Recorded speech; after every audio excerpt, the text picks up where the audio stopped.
2 Timothy chapter 2 from verse 1. Thou therefore, my son, be strong in the grace that is in Christ Jesus. All the things that thou hast heard of me among many witnesses, the same commit thou to faithful men, who shall be able to teach others also. And the things that thou hast heard of me among many witnesses, the same commit thou to faithful men, who shall be able to teach others also.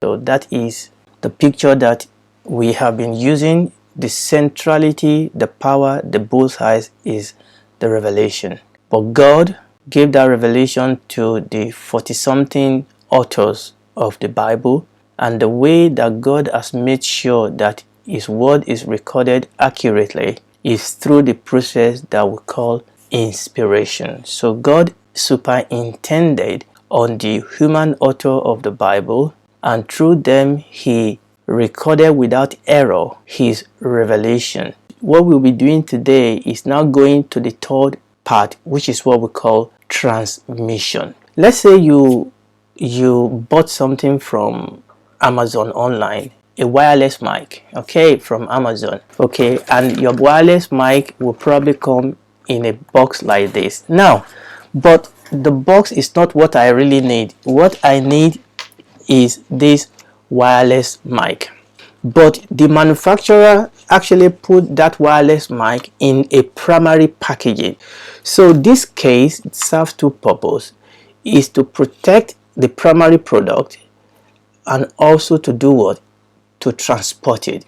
And this wireless mic is like the revelation, and this primary package is like the what? Inspiration.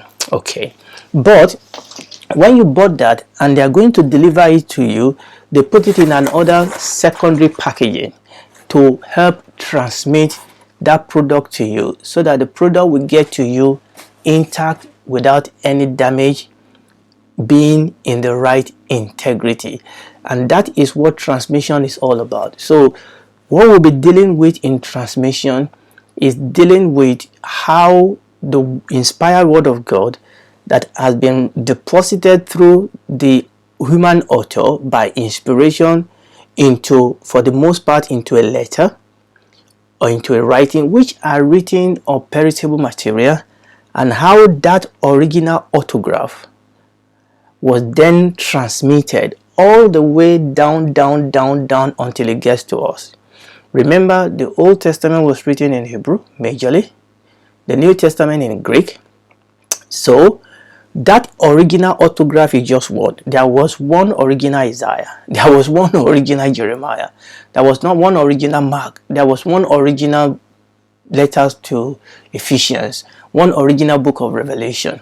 But today we have many copies of that. So how did we go from that one original one to the copies that we have? Not just copies in the same languages, but copies in different languages. So those are some of the things that transmission is all about. So transmission deals with copies and translation. So transmission deals with copies and translation. And we are going to see how did God protect His word from being corrupted through the process of copying and through the process of translation. Is that okay? Because just like the enemy will want to attack every step, this is one step that the enemy tries to attack a lot. And I'm not going to go into the controversies and the attack today. What I'll be dealing with is just the process. Okay, we are just dealing with the process today. So where we read here, Paul told Timothy, he said, what you have heard of me. So that's the primary source. God gave the revelation to Paul. Paul said Timothy had it from him. But there's something he said there. It was not just only Timothy that had it from Paul. He said, you had it of me among many witnesses. So from God to Paul, the primary source, God used Paul, God used Moses, God used Isaiah, Jeremiah, Peter, but they then give it to many witnesses. And this is going to be very, very important. He said, what you have heard of me among many witnesses, then the witnesses then does what? Commit it to other faithful men. So we have a situation here where God gave it to Paul. Paul gave it to many witnesses. Each witnesses give it to many other witnesses. You see where this is going. And this is what is referred to in theology as multiple line of transmission. Multiple line of transmission. In other words, the Bible was not transmitted through one single file line. No. From God to the author, one line. But from the author, it fans out to many witnesses. How was the Old Testament transmitted? So essentially, from the days of Moses, God continued to reveal his revelation various ways to the fathers, to the prophet, and they all put them down. In early times, they had scribes. They called them sophreim, who were given the responsibility to copy and meticulously care for the sacred text so they could hand down the reading correctly without error. To ensure accuracy, later scribes known as Masoretes or Masoretes, they developed a number of strict measures to ensure that every fresh copy was an exact reproduction of the original one. And remember, by the time we are moving towards the New Testament, there were all sorts of synagogues that were springing up all over the then known Roman Empire. I mean, I think history tells us that even in Jerusalem itself, there were about 400 synagogues. So they made copies for synagogue. Okay, because synagogue is where people go to do regular worship. So this sophreim and later the Masoretes, I hope I'm calling them rightly, they made copies that were then used in the synagogue. And by the way, the Lord Jesus preached from many of such copy of the Bible. Okay, praise the Lord. Now, the other thing you need to know about the Old Testament is that, and I've mentioned this before, is the Septuagint, which is actually the Greek translation of the Hebrew Old Testament Bible. So this was done during the time of the Greek. So it was translated in between 250 and 100 BC by Jewish scholar in Alexandria, Egypt. So that gives us an idea of how the Old Testament was copied and how the Old Testament was translated into Greek. Is that okay? And the Lord Jesus used this type of copied Old Testament scripture as it went from one synagogue to another. And these were also the type of copy that his disciple will have read. In Jesus' days, there were no less than 400 synagogues in the city of Jerusalem alone. So you can see straight away that we have so many copies of these Old Testament scripture. Now, when we come to the New Testament, just the same way like you have in the Old Testament, okay, there is only one copy of the original one. God superintending on Peter, on Jude, on John, on Paul, they wrote the first autograph. Only one letter to Corinthians, only one letter of Mark, only one letter of Luke, Act of the Apostles, Revelation, and things like that. But then, just like in the Old Testament, copies of these original autographs were then made. Okay, copies were then made, but unlike in the Old Testament, the New Testament did not have this dedicated body of scribe to copy the New Testament. Everybody can copy this. These letters was available to all the Christians. So in addition to having professionals copying the scripture, you then have lay people copying the scripture.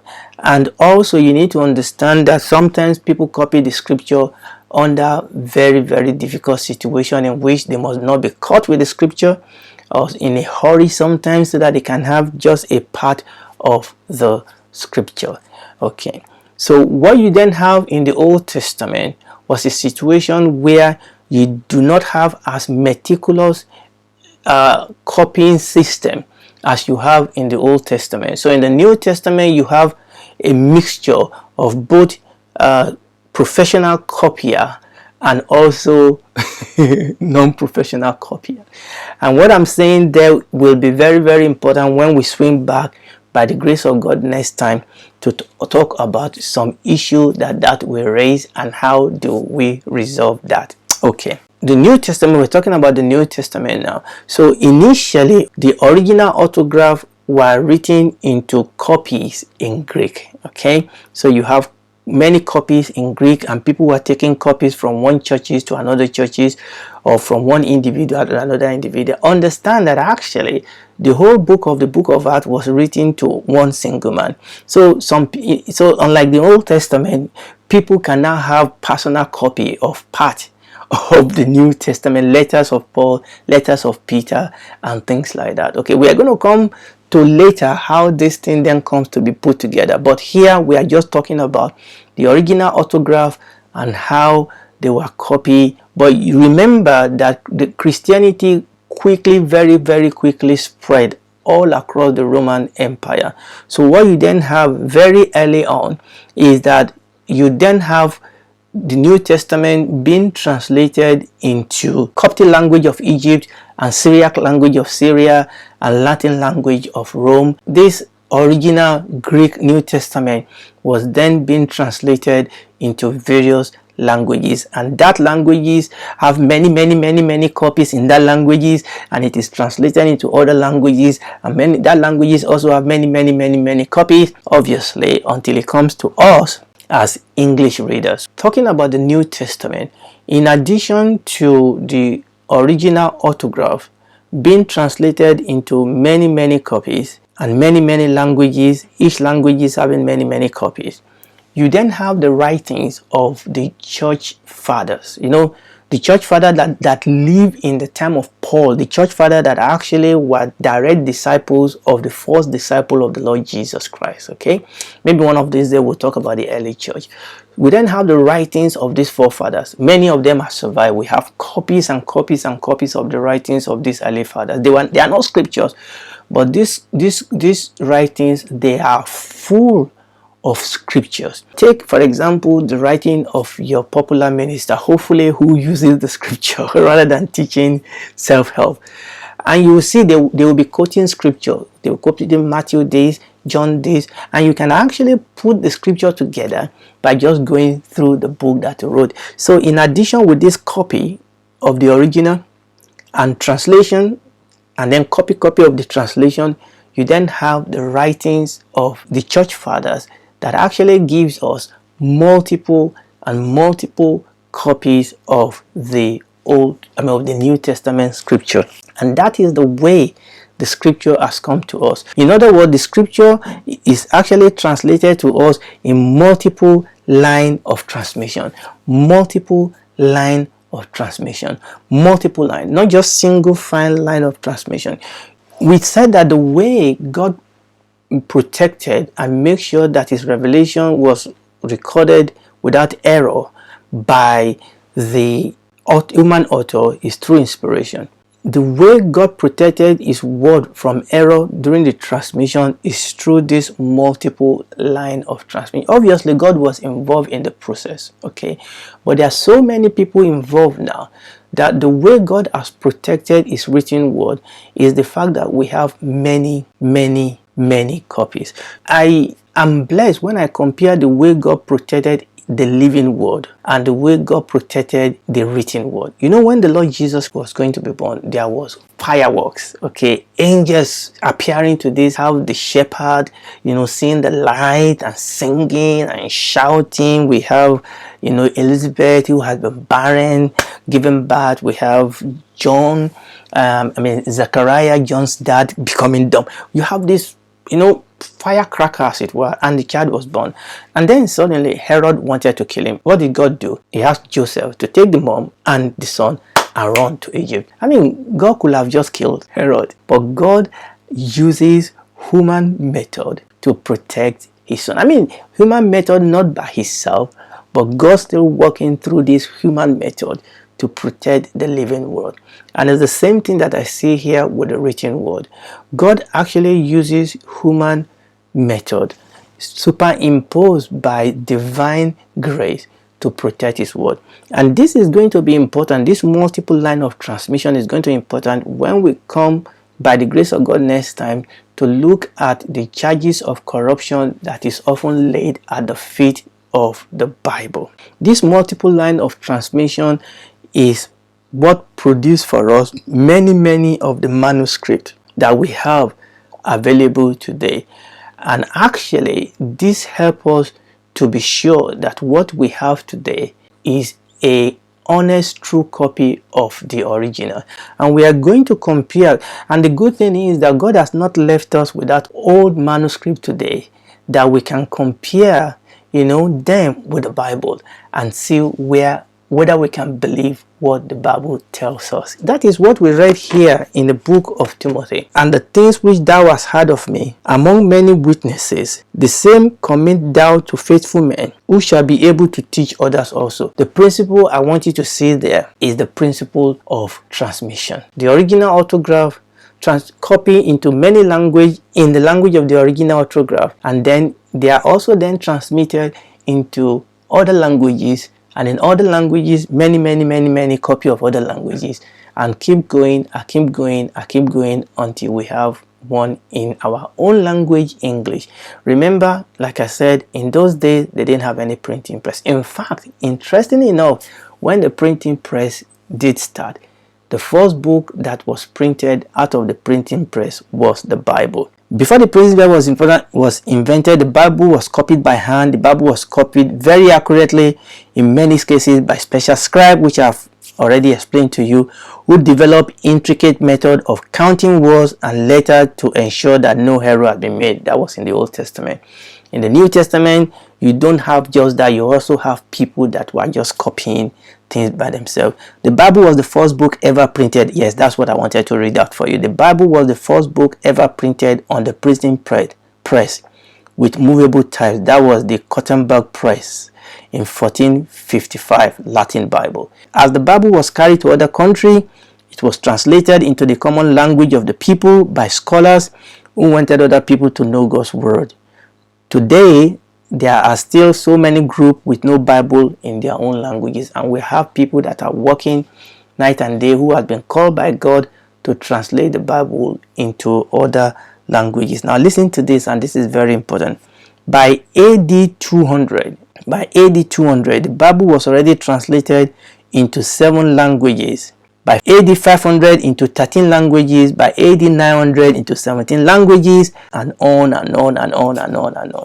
So the earliest translations, New Testament translation, was into Latin, which is the language of the Roman, Coptic, which is that of Egypt, and Syriac. Now the good thing is that even though we do not have the original autograph of the Bible, which we don't expect to have because they were recorded on perishable materials, we now have manuscript that dated back to very close to the original, to the time that the original one was written. And I'm going to be mentioning some of these things, but I just want you to know the principle. I'm going to swing back by the grace of God when we come back and talk about why this is very important, that we now have old manuscripts that dated back just to about 100 or 200 years, close to the original one. Different languages, different languages of the Bible manuscript that we have, and almost on a yearly basis, new manuscripts of the scripture of the Bible are being discovered, and every discovery is actually confirming the fact that the Bible that we have in our hand is a true copy of the original, and that oftentimes what people try to use to discredit the Bible is actually a positive for the Bible. Okay, and I'm going to be showing you that those things, it's just like the devil that want to take what is true and speak evil of it. Remember, the way God has protected his word during transmission is through this multiple line of transmission. I don't know whether you've been there before. Let's say a bad man is chasing a group of people, chasing after them, trying to catch them. one of the way you can ensure that all of you, or at least more of you, are safe is for you to do what? To separate. I mean, you know, when we watch film and there's a chase, somebody say, let's separate, because that way now it is easier for at least more of you or even all of you to escape, because now the bad man will have to decide to chase one person. Okay, even if he catches that one person, the other two will survive. You cannot corrupt the Bible because of this multiple stream.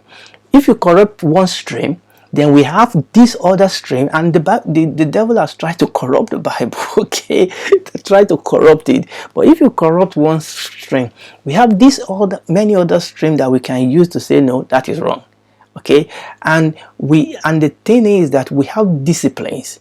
We have discipline that have tools to be able to check these things. This is not just Christianity that way. This is not just, you know, Christian people that are trying to protect. No. These are discipline that are being studied in higher institutions, because the Bible is not the only ancient books. Okay, there are discipline that they call textual criticism that look at the copies of ancient writing we have, and they have tools they use to check if the copies that we have today are true reflection of the original copy. And those tools, I'll be introducing you to them by the grace of God as we move on. But let me go ahead of myself and tell you this, that people have tried the Bible and put the Bible under the microscope, and they found that the Bible passed with flying colors. When you check the manuscript and you apply the rules of textual criticism, the result is that the Bible is supported by more evidence of its authenticity. I think I'm going to stop there today, but I'm going to ask you, if you are listening to me and you've not given your life to Christ, what are you still waiting for? The time is short. There is no other name given among men whereby we might be saved. You need to give your life to Christ. Look, heaven, you must not miss heaven. Okay, heaven is home. Here, we are here just for a short time. This place is, we are on a journey. Okay, and I want to make it home, and the only way home is through the blood of Jesus. Ask him to forgive you. Ask him to be your Lord. Ask him, tell him that you want to be a citizen in his kingdom. Ask him to cleanse you of your sin, and he will do it, and he will accept you as a member of his family.